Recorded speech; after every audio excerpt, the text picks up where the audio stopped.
Magandang umaga po sa bawat isa sa atin at lahat ng mga nasa online.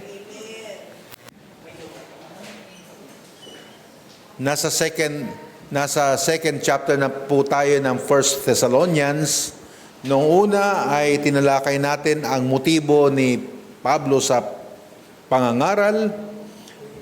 Tapos sa pag-usapan din po natin yung paraan niya ng kanyang pamumuhay at yung kung papaano siya namuhay, katulad ng isang ina at ng isang ama. At ngayon po ay itutuloy natin ito sa 1 Thessalonians chapter 2 pa rin. At yung success o yung tagumpay ni Pablo kasama ang Thessalonian believers. Kaya maganda ang title nito, Raymart, ay Paul's Success Among the Thessalonian Believers. Huwag na yung them. Okay? Kasi baka hindi maintindihan eh. Kasi kung minsan pagka gumagawa ka, parang ikaw lang ang kinakausap mo eh, di ba? Yan, ano? Iba nga pala ang kinakausap natin dito. Paul's success among the Christian believers o Thessalonian believers. Sa verses 13 hanggang 16 yan, na binasa na natin kanina sa ating Bible reading. Okay? Paul's success among the Thessalonian believers. Then mind you, na itong book na ito na sinulat ni Pablo kasama ang 2 Thessalonians ay paalala at pagtalakay ng buhay-buhay, paraan ng pamumuhay, paraan ng pakikipagrelasyon sa panahon na ang Panginoon ay malapit ng bumalik o dumating. Ito po ay nasa panahon na mga Kristiyano ay pinag-aantay na ni Pablo sa muling pagbabalik ng ating Panginoon. At ito po yung mga buhay-buhay. At sinabi po niya sa verse 13, yung, "For this cause also thank we God without ceasing." Meron siyang pinasasalamatan at sabi niya, pinasasalamatan ko sila ng walang patumangga o walang paghinto. Tuloy-tuloy ang aking pasasalamat para sa kanila because when they receive the Word of God, take notice yung word na sapagkat nung tinanggap nila ang mga salita ng Panginoon, which ye heard of us, ye received it not as the word of men, but as it is the truth, or as it is in truth, the word of God, which effectually worketh also in you that believe. Now, ito pong verse 13 na ito ay nag-emphasize ng church reception. Yung church dito ay yung tinutukoy sa church dito ay yung Thessalonian church. Yung paano nila tinanggap ang ebanghelyo nung ito'y kanilang marinig. Katulad rin naman kung papaanong ang ebanghelyo ay tinanggap ng bawat isang individual sa atin nung ito ay isa o minsan o pangalawa, pangatlo, panglima nating narinig. Sa akin, hindi ko na mabilang kung ilang beses ko narinig ang ebanghelyo bago finally ako po ay lumuhod at tinanggap ang Panginoong Hesukristo bilang aking Panginoon at sariling tagapagligtas. Iba-iba po tayo, but take notice that the church in Thessalonica received the gospel, no? At ito po yung tinatalakay at pinapasalamatan ni Pablo sa verse 13, no? They did not view it as a mere human message. Yun po yung pinasasalamatan ni Pablo nung kanyang i-deliver ang ebanghelyo sa church ng Thessalonian o sa mga taga-Thessalonica ay hindi nila ito tiningnan as kwento galing kay Plato, no, kasaysayan tungkol sa kung sino man, kundi ito ay tinanggap nila bilang isang totoong salita ng Diyos, no, as the true Word of God. Amen? Which was actively working within their lives as believers. Yan, active ang salita ng Panginoon na gumagalaw at gumagawa sa buhay ng Thessalonian believers. Yan ang dahilan kung bakit siya ay nagpapasalamat. At ipinapaalala ni Pablo na dapat sa panahon na tayo po'y nag-aantay sa muling pagbabalik ng Panginoon, it has to be, no, our life has to be that way as well. Na ang salita ng Panginoon ay actively nag-work sa buhay nating mga mananampalataya. Okay? Hindi bilang salita na nagmula sa tao. Hindi. No? The Thessalonians did not treat the gospel message as a simple opinion or a set of human ideas, but as something of divine origin. No, na ito ay nanggaling sa langit. Ito ay nanggaling sa Diyos. Ito ay nanggaling sa bibig ng Diyos. Ito ay nagmula sa kaibuturan ng puso ng Diyos. Yan po yung kanilang pagtanggap. Yun ang tingin nila, no, the moment na marinig nila ang ebanghelyo when it was being preached by the Apostle Paul. Mga kapatid, napakaganda, no? They recognize the message as the Word of God. Kinilala nila as it was revealed through them, through Paul and his companions. Ni-reveal sa kanila. Kaya kung meron man tayong dapat ipanalangin, ay ipanalangin natin na pagpasok natin sa mga eskwelahan, kakausapin natin at tuturuan natin yung mga kabataan doon, no? Ang mga salita na ating sasabihin ay samahan ng Espiritu ng Diyos at i-reveal sa kanila ang mga katotohanan patungkol sa pagliligtas ng ating Panginoon. Why? Sapagkat ang kaligtasan ay hindi po ipinangangaral na ang gagamitin ay talino lamang, talento lamang o galing lamang. Hindi po. Kundi ito po ay natatamo at naintindihan sa pamamagitan ng revelation ng ating Panginoon. Okay? Kaya maganda na tayo po ay magpapadala ng ating mga members sa mga paaralan. Mayroon na naman akong isang paggagamitan ng aking motorsiklo. Di ba? Oo. Kasi doon magmumotor na ako. Madaling i-park. At yung mga bata gustong-gusto rin na ng motor, kaya hihimasin nila yung bagong motor. No? Di ba? Maraming pwede kaming pag-usapan sa motor na yun, pero bago mo matitikman yung mga magagandang pwedeng gawin natin sa motor na ito, ay umupo ka at mag-uusap tayo. Di ba mga kapatid? Marami tayong paraan na pwedeng gamitin upang ang mga tao ay mabahagi na natin ng salita ng Panginoon. Okay? Itong verse na to ay nag-emphasize that the word of God, when received with faith. Sinabi po ni Pablo sa verse 13 na ito'y tinanggap nila ng may pananampalataya. Ang salita ng Panginoon ay ibig sabihin niya na hindi po pinagtatalu-talunan. Ang salita ng Panginoon na hindi ginagamit upang patunayan ng sino man kung gaano siya kahusay. Naintindihan niyo mga kapatid? Kundi ang salita ng Panginoon ay pinaniniwalaan. Tinatanggap. Yan, hindi pinagtatalunan. Hindi para patunayan ang iniisip mo at iniisip ko, kundi ito ay paniwalaan natin if it is in the Word. Yan po ang sabi na Pablo, had a transformative power. Kaya kapag ito'y tinanggap natin ng may pananampalataya, ito po ay magkakaroon ng transformative power within the lives of the believers. Yan po mga kapatid ang katangi-tanging epekto ng Ebanghelyo kapag ito'y tinanggap natin ng meron tayong pananampalataya as it was actively working to shape and change the hearts and minds of the people. Yan.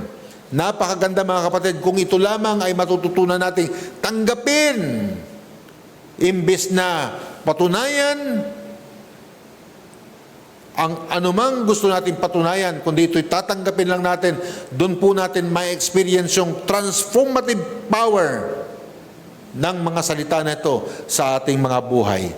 This will actively work in and shape and change the hearts and minds of every individual. Tanyo mga kapatid, hindi lang babaguhin ito ang puso mo, babaguhin din ito ang isip mo. Yan. Paul expresses gratitude. Nakita natin kanina, amen? Oh, no, sabi, for this cause also thank we God without ceasing. And express niya yung kanyang gratitude sa ating Panginoon for the Thessalonian genuine reception. Genuine, hindi pagkukumwari, kundi genuine on the gospel. Genuine nilang tinanggap.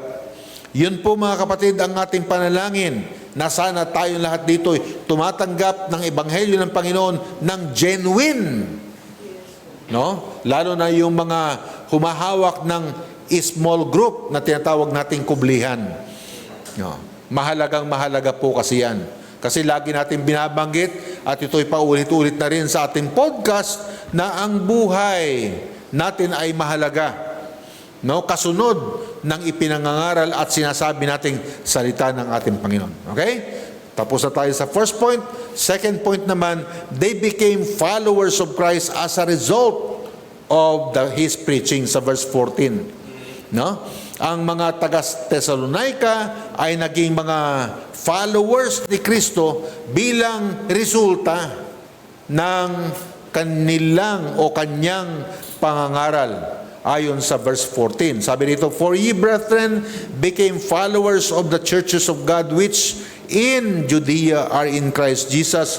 For ye also have suffered like things of your own countrymen, even as they have of the Jews. Yan. Now, it is correct. They became followers of Christ as a result of preaching. Tama po yun. Kaya yung mga ipadadala natin, mga makakasama natin sa mga campuses, kayo po mga kapatid ay isusugo dyan, ilalagay dyan para magsalita ng mga salita ng katotohanan. Yes. At yan pong mga salita ng katotohanan na yan ay inaasahan natin. Inaasahan. We expect them to bring us the result. At ang resulta na yan ay followers of Jesus Christ. Napakaganda mga kapatid, hindi follower ng kahit na sino, kundi magiging follower ng ating Panginoon. No? This verse describes how the Thessalonian followers follow the example of the churches in Judea by suffering for their faith. Yan. Ito yung nakita ni Pablo na sila ay naging mga followers. Meron silang ginaya, merong pinaghanguan. Naintindihan nyo mga kapatid? No, pinaghanguan. Meron silang ginaya. At ang ginaya nila ay yung mga churches dun sa Judea na nag-suffer ng kanilang pananampalataya. Now, sa ating panahon, maybe that will not be demanded from us na hindi mo na kinakailangang mag-suffer because of persecution. No, hindi na siguro yan kasi iba po yung lipunan na ating kinalalagyan, iba ang pamahalaan na namamahala sa atin, but in a different way, we may suffer. Amen? No? Ang mahalaga ay in-express ni Pablo na merong pinanggalingan, meron silang pinaghanguan, meron silang ginaya, at narinig nila yung mananampalataya sa lugar ng Judea ay pinepersecute sila, nagsasuffer sila ng dahil sa kanilang pananampalataya. And because of that, they became followers of Christ through the preaching they received. Ayan, mga kapatid, no? Now, this verse states that the Thessalonians became imitators. Gaya-gaya sila. Actually, sa ministry, gaya-gaya lang rin yan. Gayahin lang natin yung narinig natin kung ito ay maganda. Gayahin natin yung isang buhay ng isang kapatid kung ito ay magandang lakad para sa Panginoon. There's nothing wrong in imitating someone's walk or someone's life or someone's word. Amen? There's nothing wrong about that. Kasi nakita po natin, in-express ni Pablo sa verse 14 na ang mga Kristiyano sa Thessalonica ay gaya-gaya lamang. Ang church doon ay gaya-gaya lamang sa churches sa Judea who also suffered persecution for their faith in Christ. Yan, noong panahon na yun mga kapatid, ang issue talaga noon ay suffering because of persecution. Sa panahon natin ngayon, iba na. No, suffering din ngayon. Suffering sa pagtanggi sa katakot-takot na temptation. Di ba mga kapatid? Oh, ang daming distraction. Ang daming alok. Ang daming opportunity. Hindi mo malaman kung ano na ang best para sa iyo. Iba ang mga temptations, iba ang persecution, iba ang amoy, itsura at kulay nito sa iba't ibang mga panahon. Pero kung susumahin mo mga kapatid, ay isa lamang. Lahat sila ay instrumento ng dyablo upang bumitaw, upang lumayo ang Kristiyano. Tumalikod ang Kristiyano sa kanyang commitment para sa kanyang Panginoon. This verse states that the Thessalonians became imitators of the churches in Thessalonica. Makita rin po natin dito na followers of the churches ng Judea. Oh. Ibig sabihin yan, they became followers of Jesus Christ. Kasi yung mga churches sa Judea ay mga followers din ng ating Panginoong Jesus. Okay? By being imitators of the Judean churches, the Thessalonians were actively following the example of those who had committed their lives to Christ. Yun yung kanilang ginaya doon sa church ng Judea. Ginaya nila yung commitment ng mga member doon. Yung kanilang commitment, kung paano nila ikinumit ang kanilang buhay kay Kristo. At dahil doon, they experience persecution for their belief. At po pwedeng mangyari yan kahit na sa panahon natin ngayon. And I think it's happening to some of us or to many of us na kapag alam ng karamihan sa ating paligid ang ating paniniwala, most likely we will be persecuted. I was with my classmates yesterday at nakita ko ron na iba-iba ang kanilang paniniwala, iba-iba ang kaming kinaaniban. Pero nakita ko po na halos lahat gusto nila na kinabukasan magsisimba. Merong born again, meron ding iglesia, no? Meron ding Pentecostal na walang awit, alam niyo yun, walang musika, walang instrumento, mga ganun. So, meron pong pinagagayahan. So, followers of the churches. Makita rin dati dito as a result of preaching. The context of this verse implies that the Thessalonians' conversion and their willingness to endure persecution were direct result of the preaching of the gospel. As Paul emphasizes the importance of the word in their lives. Kaya sabi niya, hindi kayo mga nakikinig lang o nakapakinig lamang, kundi kayo ay mga tagasunod. Yan, okay? For ye also have suffered like things of your own countrymen. Okay? Napakalaga po nito mga kapatid. Ito po ay direktang resulta ng pangaral ni Pablo. Kung bakit naman nakarating si Pablo sa Thessalonica ay dahil sa kanyang missionary journey. Yan ay isa sa mga lugar kung saan nanatili si Pablo upang doon ay makapag-witness, magkaroon ng mga Kristiyano, makapagtayo ng church at church na magpapatuloy ng kanyang mga ginagawa kahit siya ay wala na. No, ang church na to mga kapatid, ang magpapatuloy ng ginawa ko at ginagawa namin ni Helen kahit kami ay pumanaw na o papanaw na. Yun po mga kapatid ang dahilan kung bakit meron tayong ganito, upang kayo'y patibayin sa inyong Christian beliefs and Christian lives. Yan mga kapatid, no? As Paul emphasizes the importance of the Word in their lives. Kaya sa Philippians chapter 2 verse 16, and I think hindi ko na ilagay ito, at saka 1 Timothy chapter 4 verse 12, naidagdag ko to, I think kagabi, bago ako matulog na ilagay ko ito, na katuwaan ko lang kasi maganda. Ito po'y nag-e-emphasize ng kahalagahan ng salita ng Panginoon sa buhay ng mga anak ng Diyos. No? Ito po'y nag-e-emphasize both the message of the gospel and the example of Christian life. Dalawa yan. Meron tayong ebanghelyo ng Panginoong Hesukristo at meron din naman tayong ebanghelyo ng buhay mo. Dalawa yan. It cannot be just by itself o nag-iisa lamang. Kailangan talagang merong katapat na buhay o kasunod na buhay ang ipinapangaral na ebanghelyo.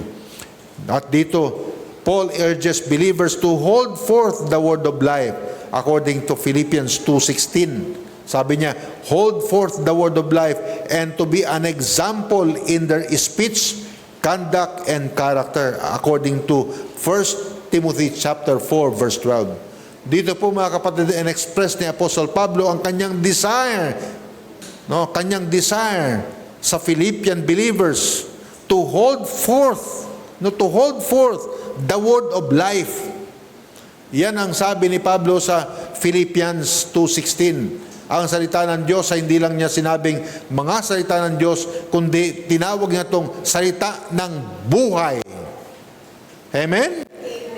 Yan mga kapatid, in-identify na niya kung ano talaga ang salita ng Diyos sa buhay natin. Ito ay salita na nagbibigay ng buhay. No, anong klaseng buhay yan? Magandang buhay yan. Yan ay buhay na naaayon sa kalooban ng Panginoon. Yan ay buhay na nagbibigay ng saya sa ating tagapagligtas so that He may rejoice. Sabi ni Pablo sa Philippians 2:16, that I may rejoice in the day of Christ, that I have not run in vain, neither labored in vain. Si Pablo mismo mga kapatid ay naghahanap ng katibayan ng kanyang paglilingkod sa Panginoon upang siya'y hindi kakikitaan ng pagtakbo na walang saysay. Oh, of course, ito po ay figurative, di ba? Na ang ibig sabihin niya ay buhay na may saysay dapat. Na ang kanyang mga ginagawa ay may saysay. Oh, at alam naman natin na dalawang klase yan, immortal at saka mortal. Ang mortal ay itong physical na to, this is mortal, hindi magtatagal. Merong immortal, yun yung mga those are the things pertain to eternal. Oh. Di ba? At saan sabi niya, ayaw kong ako'y tatakbo ng in vain, neither labored in vain. Oh, na magpapagod at magtatrabaho ng walang saysay, pandito lamang. Magkakaroon lang ng pera yung wallet mo, mabibili mo yung gusto mo, pero walang reflection to eternity. Oh, at ang daming masyadong mga Kristiyano na ganyan, na panlupa lamang ang binabagsakan ng kanilang mga pinaghirapan. Na sana wag po tayong maging ganon. Amen? Mag-amen naman kayo dyan. No, wag po tayo maging ganon. In these verses, the importance of communicating the gospel message, which is the word of life. Oh no, yan po ang ikino-communicate natin. Kapag ikino-communicate natin ang word of God sa isang tao, ikino-communicate natin sa taong ito ang word of life. Okay? Sa 1 Timothy chapter 4 verse 12 naman, Paul encourages Timothy. No, ito naman mga kapatid, kanina sa Philippians, ngayon naman ay lilipat tayo sa kay Timoteo. Paul encourages Timothy to be an example for believers. Gusto niyang i-encourage itong si Timothy na maging example sa mga mananampalataya o sa anong kaparaanan, o in word, in conversation, in charity, in spirit, in faith, and in purity. O, pakipost mo sa kanila yung 1 Timothy chapter 4 verse 12. O, para patunayan ko sa inyo na ito yung encourage ni Pablo sa young preacher na si Timothy, na siya ay maging halimbawa sa salita, in conversation, sa kanyang pamamaraan ng buhay, in charity, in spirit, in faith, and in purity. Tama po ba mga kapatid? Yan. This verse emphasizes the importance of not just preaching the word, but also living it out. No, don't just communicate them. Huwag mo lang sabihin, huwag nyo lang ituro. Yung mga nagtuturo na rito, yung mga may hawak ng small group dito. Amen ba mga kapatid? Yes. Mga may hawak ng small group, yan, tayo tinutukoy dyan. Huwag lang kayong magsalita, huwag lang kayong magturo, kundi ipamuhay ninyo ang inyong mga sinasabi. Yan. Okay? At ang pangatlo, they had suffered at the hand of their own people. Sa verses 15 to 16. Kinakailangan nilang maghirap or magsakripisyo sa kamay ng kanilang mga kababayan. Ito masakit, mga kauri mo, yun ang magpapahirap at magpaparusa sa inyo according to verses 15 and 16. Who both killed the Lord Jesus, itong mga pumatay kay Jesus, ang mga Hudyo na to, and their own prophets, and have persecuted us. Pinatay nila si Jesus noon, pinatay nila ang mga propeta noon pa before of Christ, at sila rin ang nagpe-persecute sa atin. Tama po ba mga kapatid? Yan ang sinabi ni Pablo. And they pleased not God.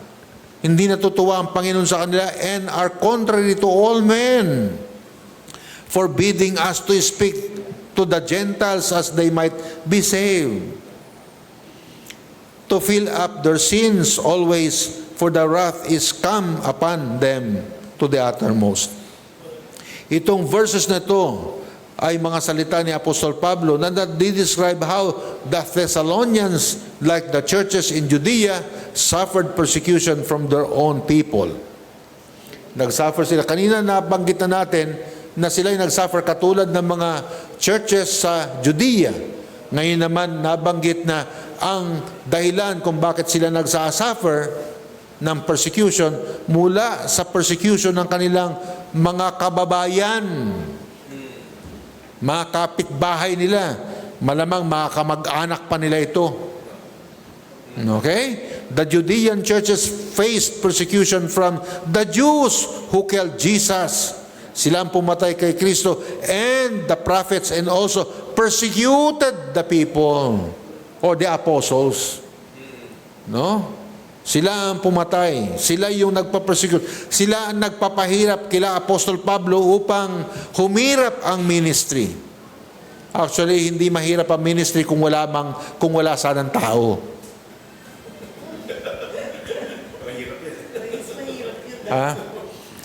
Kaso walang ministry kapag walang tao. Paul's words emphasizes the similarity, yung pagkakapareho between the Thessalonian experience and that of the Judean churches, emphasizing that both groups suffered at the hands of their own countrymen. Mga Hudyo, mga kapatid, ang problema nila. Mga Hudyo, mga Jews. Yan. Kaibigan ako ng mga Hudyo. Pero ito ang kanilang ginawa noon sa mga lingkod ng Panginoon, at yan ang dahilan kung bakit hanggang ngayon inuusig sila ng halos kalahati ng populasyon ng daigdig. Oh. Ano yung terminology, yung salita, terminology ng pagiging anti-Jews? Ano?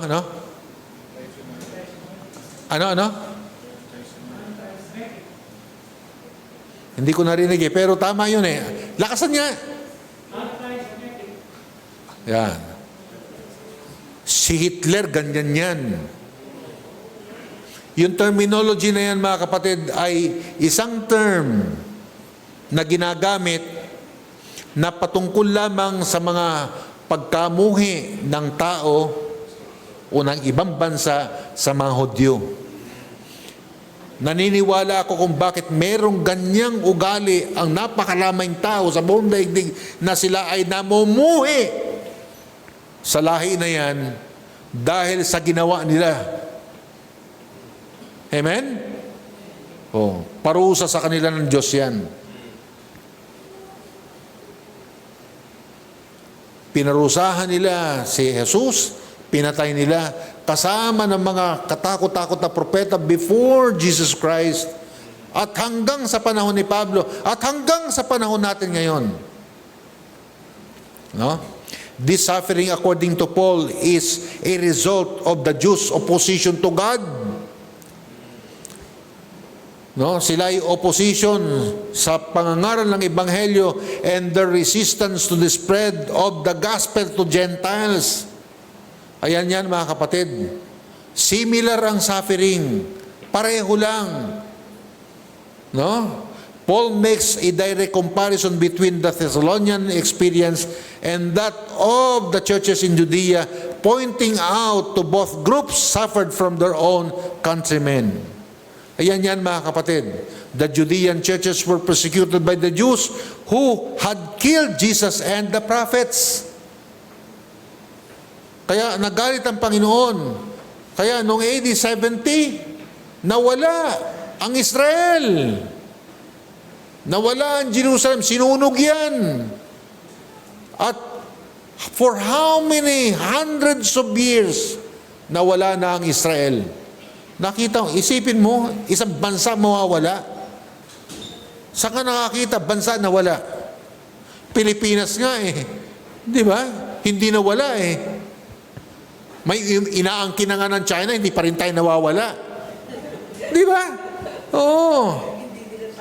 Hindi nila talaga, hindi tayo basta mawawala. Pero mga kapatid, ang Israel, talagang nabura, nawala.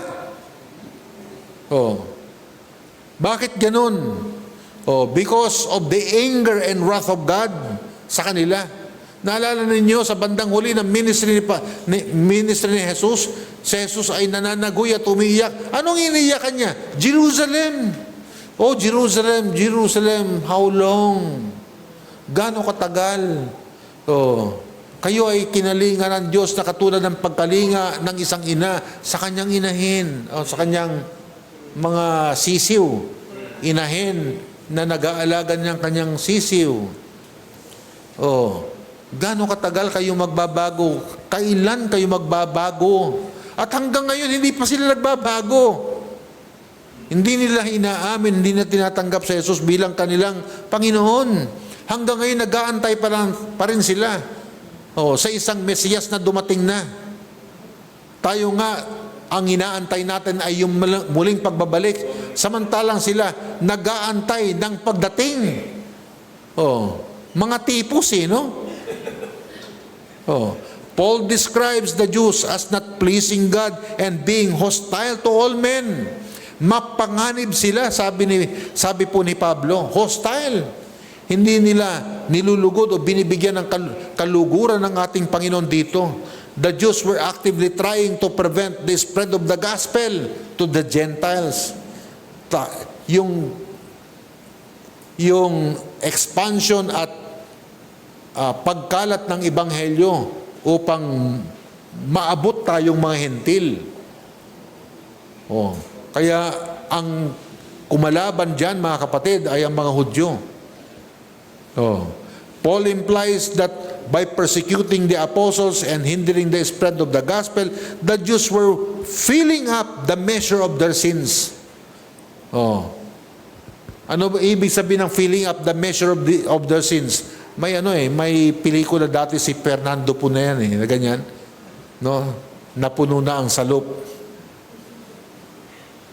As far as God is concerned, napuno na ang salop noong AD 70. Tama.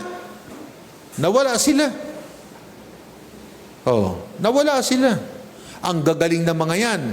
Ang tatalino na mga yan. Ang pinakasikat at yung mga sabihin natin mga scientist na napakalaki ng contribution sa pag-unlad ng ating panahon, mga kapatid, ay mga Hudyo, halos lahat ng mga yan. Si Albert Einstein, ano ba siya? Hudyo yan. German Jew. So Paul suggests that the wrath of God has come upon them to the utmost. Talagang napuno na ang salop. At sana wala sa atin dito nabubuhay na isang araw mapupuno ang salop ng Diyos. Na ang gagawin sa iyo, kakalusin ka na niya. Kung paanong kinalos ng Panginoon ng Israel o ang mga Hudyo, pwedeng kalusin niya ang bawat individual na mga Kristiyano sa panahon natin ngayon kapag ka napuno na ang salop. Di ba? Kaya ito pong aral na ito, itong mga salita na ito ay isang aral na pwede nating kapulutan ng aral. Nakaka-encourage. Kasi ang pagdating ng Ebanghelyo sa Thessalonian believers ay hindi basta-basta. Pinaniwalaan nila ito kaya naging transformative ang mga salita ng ating Panginoon. Matindi, mga kapatid. At sila'y na-persecute ng dahil sa mga Hudyo. Mga Hudyo na tinawag na piniling bansa ng Diyos. Ang kasintahan ng Diyos Ama sa Old Testament. Di ba? Ang Hudyo, mga kapatid, ang mga Hudyo, yan ang kasintahan ng Ama sa Old Testament. Kaya hindi ako nagugulat na tayo naman na naging kasintahan ng Diyos Anak sa New Testament Kasi kahit na hindi man tayo perfect, mga kapatid, pero for how many years? More than 2,000 years tayo, mga kapatid, mga Kristiyano, pinatutunayan natin ang ating pag-ibig sa Panginoon. Hanggang ngayon, ang mission isinusulong pa rin ng mga churches ng ating Panginoon upang lumaganap ang mensahe ng kanyang pag-ibig at pagliligtas. Yan, mga kapatid. So, magandang aral ang natutunan natin ngayon mula sa verses 13 hanggang 16.